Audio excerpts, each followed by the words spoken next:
Good afternoon and welcome to today's episode of 14 kph or Karla's Power Hour. So a few days ago, if you remember, we talked about how to improve your selling or how you get better at selling, and I gave you some advice and some actionable tasks on what you have to do so that you'll improve how you sell and how you can get better at selling. And then today I was at the beach with my teammates for one of my companies. We had a fun day. And driving home, I was talking to our event photographer and RJ, and we discussed professionals not being able to sell themselves well. So we were initially talking about my video yesterday, which if you haven't seen, you got to check it out. It's about why it's difficult for a lot of artists, professionals, and independent consultants, why it's difficult for them to close a client or to get a warm prospect to actually pay. So when they give out their prices, the clients, for some reason, they don't really book them, or they don't feel like they're worth it, or sometimes they feel like the price is too expensive. But today we will also talk about selling, but on a different facet. So most of you might have done selling for a very long time as well. Some of you are newbies, and I've noticed that with many years of my experience with selling, selling different things. I've sold products, services, real estate, cars, memorial lots, gift packages, bouquets, teddy bears, and our services in my events and PR company. And I realized that there are very, very common mistakes that people do when selling.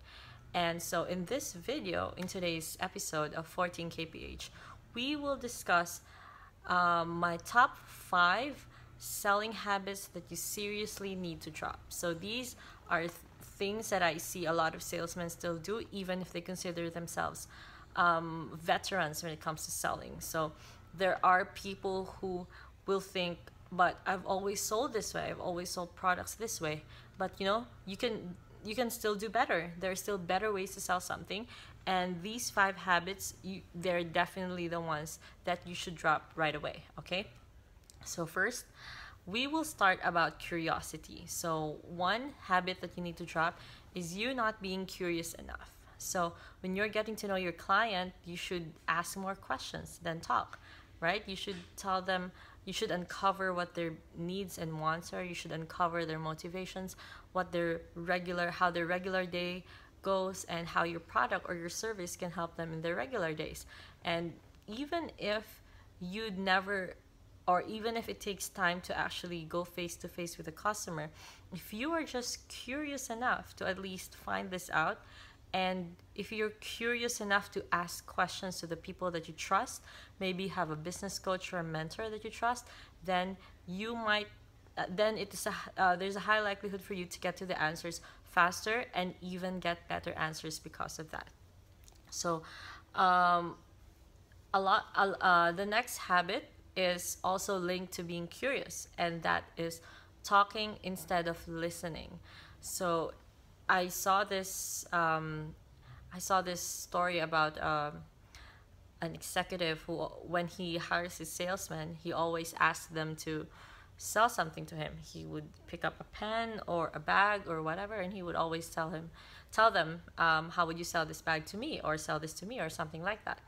But then the moment that the other person doesn't ask questions, then for him that's a red flag. Because before you dive into selling something, you should get to know what the person is like. You should listen more than you talk, because sometimes they're not really interested in whatever features there are. What they're interested is how it will help them, how it will provide the change in their lives. Sometimes they're not even interested the exact process of how that thing will scientifically or like logically help them. Sometimes they're just they just want to understand how they will get to their outcome, like the simplest, fastest, and most efficient way, and that is what matters to them the most. Which leads us to the third habit. A lot of sellers focus on their product's benefits and features without knowing that these benefits and features are useless if if they don't match the needs and wants of the prospect. So the third habit that you should drop is if you're talking too much about your product or your service and not matching it to the client. So first, you're not curious enough. So some people will be curious enough and they will ask questions. Some people, when they feel like they've asked enough questions, they feel like, oh, okay, that's enough, so let me talk now. So that's mistake number two. They just keep talking and they feel like what they had was enough. But the ratio of you talking and your client talking should be, probably 80-20. You should let them talk more. You should let them, you should uncover what they want more so that you can match it to what you're giving. And these things will eventually lead to number three, because when you think that what you're getting or the information is enough, you might also think that, okay, it's my time now to talk about our features. But then again, remember that those features and the benefits will only be important if the client also believes that the benefits are actually doing more for them than for you or than for your business. If they sincerely and 100% believe that it will work for them, then that's good, and that's how you make the sale. So maybe the features, even you can just frame them as bonuses right after, because really a lot of features are just bonuses. Just like me, if I buy a car, I don't really, honestly, I don't really, I'm not technical when it comes to cars. I just want a car that drives and is safe and is comfortable, and that's it. I just don't want a car that's giving me problems, every month or every 6 months or something like that. And that's easy to solve, because as long as I buy a car in good condition, then that's all that matters to me. So then the other variables for me would be the price, the mileage, how the previous owner took care of the car, because I never buy cars brand new. I buy repossessed cars or cars that have been prior owned by my friends or my relatives or something like that. So it's just a thing with me. I can use the extra money for other things, right? Okay. And the fourth habit that a lot of sellers really need to drop is talking negatively about their competition. So when you're talking to a prospect client, it's obvious and it's natural that the talk about your competition will eventually come up. Sometimes the prospect is just sizing you up how you feel towards your competition, or they're testing your integrity and your values. So in one of my past videos for 14 kph, I already told you that I never ever give mileage about my competition. I never even talk to them. I never even talk about them. I act like I don't know them, that I don't know any company with that name or something like that. Because just as you don't give your competition mileage for your prospect client, you should not also give them mileage in your head, right? Stop thinking about them. In fact, I sincerely believe that there is really, really no such thing as competition, because it's only you in your level, and it's only you who can give the exact service and the exact products that you bring and the exact kind of treatment that your clients will get when they buy from you. So people who talk negatively about their competition, these people are just hurting their integrity in front of the customer. So when someone asks you about your competition, just say the name doesn't ring a bell, it's not familiar to you, and you don't have to give any comment, not a positive one, not a negative one.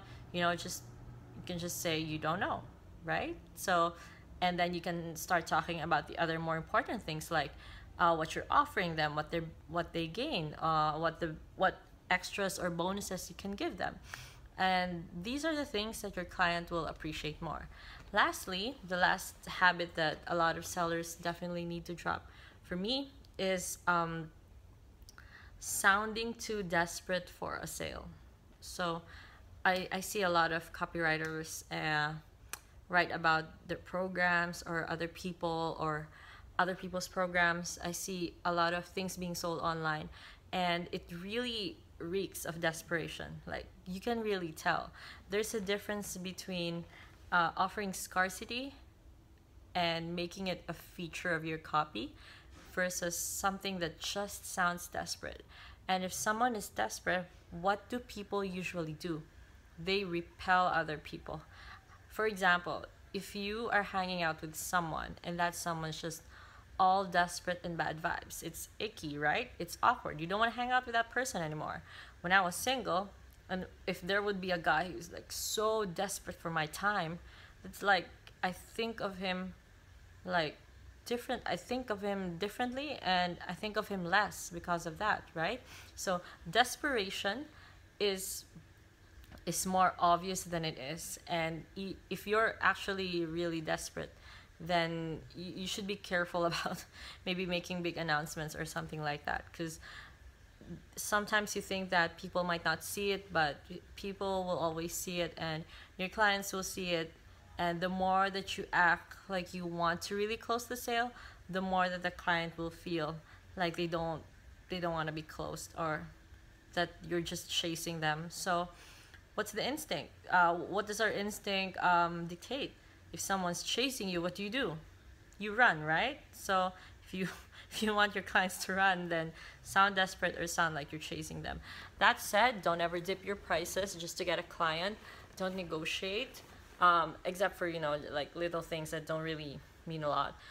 You don't need to always please them. You should always take the wheel when you're doing your deal, from negotiation to booking, and to till the end of the project, till you're sending the reports. You should always take the wheel, and you should always take control so that you will not be micromanaged, and you can work better because there's no one breathing at the back of your neck all the time, and then you can give better results to your client, and then your client is happy, right?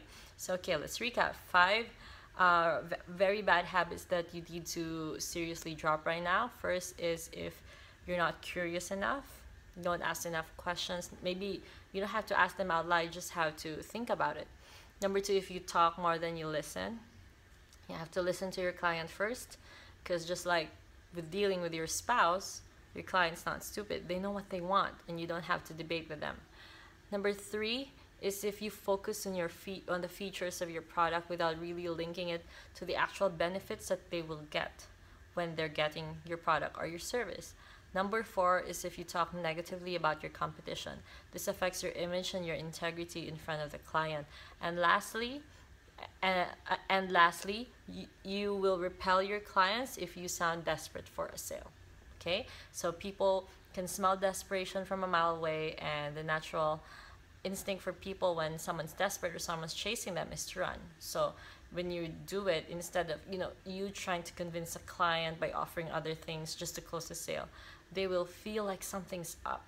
They will feel like something's wrong, and their gut will they will feel it in their gut, and you don't want them to feel that, and you don't want to be the one to put that in their head. Okay, so don't forget, and if you find yourself making these mistakes, just stop doing it and just practice getting better, and you'll get there.